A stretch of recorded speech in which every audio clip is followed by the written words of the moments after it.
YouTubers are running a attention economy, dictating to us what we care about, changing people's opinions and pushing people to spend money on things. And I'm going to exploit that. You see, I opened a business a little while back and have been trying many different ways to get people's eyes on it. I've tried original content, focusing on trends, even hiring younger Gen Zers to market for me, but we still haven't cracked the algorithm. Then it struck me. Why try to get an audience myself when I can just steal someone else's?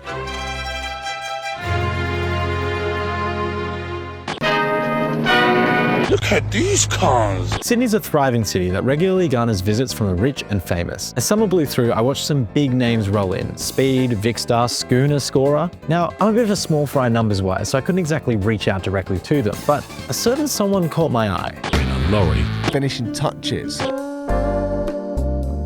Jack Alsop is in town, and he's hosting a live event. If I can infiltrate the event, befriend the man, lure him to the studio, and capture some content, I'll be in the algorithm's favor in no time. Now, it's not going to be easy.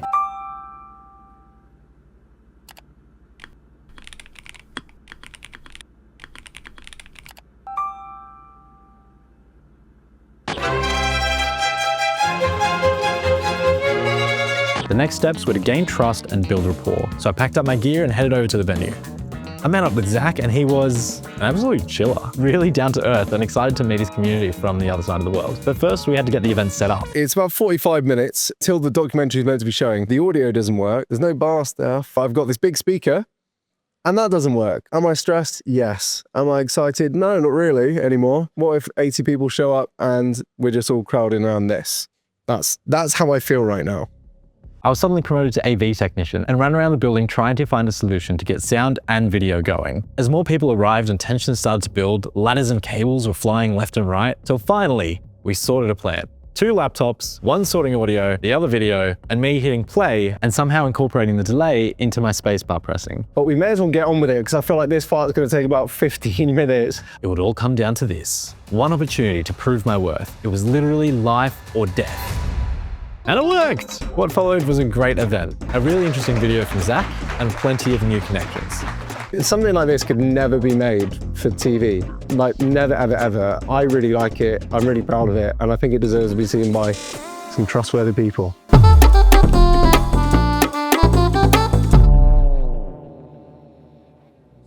Now, if I'm going to sneakily get Zach to promote my business, I was going to have to find a way to film with him. And thanks to our sponsor, ScrollStop, I had just the means. ScrollStop is a video production company that scales to your needs. Whether you're a large organization looking for your next big campaign, a small brand taking on socials, or an individual creator upgrading your style, ScrollStop will give you the content that will stop your audience from scrolling. Head to scrollstop.au to learn more, or follow us on Instagram at scrollstopsyd. Now back to the video.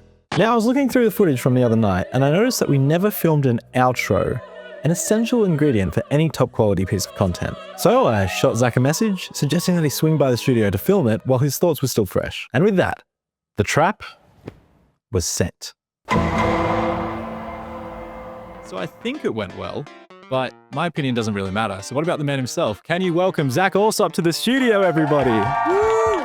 Crowd goes wild. Tell me, what did you think of the event? How do you think it went? The event was everything I wanted it to be, in that it was hectic with the tech problems, but also just a really fun night for everyone. I think like when you make YouTube videos, you see numbers on a screen and comments. It's sad that I don't get to like meet the people who watch and support. But I will say MVP of the night because we had so many tech issues. It was always a bit of a worry going into just like willy-nilly making an event with 3 days to spare. And then everything that could have went wrong sort of did, apart from everyone showed up. That was one worry. Yeah. I still to this day don't know how you managed to time the screen, which was 3 to 5 seconds delayed, and the audio, but you did it like second try. I don't know how it happened. I was expecting it to take about 10 minutes, but hey ho, we made it happen. Now that you've met your audience in Sydney, Yeah. are they different to what you expect, or are they exactly the kind of people you thought would watch your videos? Basing it on people that I've bumped into on the streets around London and the UK, everyone's just completely chill. Like, I've heard horror stories of people having like strange audience members or stalker types, and there wasn't a single person there that I was like trying to get away from. It's great. None of you guys are stalkers. What was really nice actually is when people were showing up, they were just chatting. I think a lot of people got to know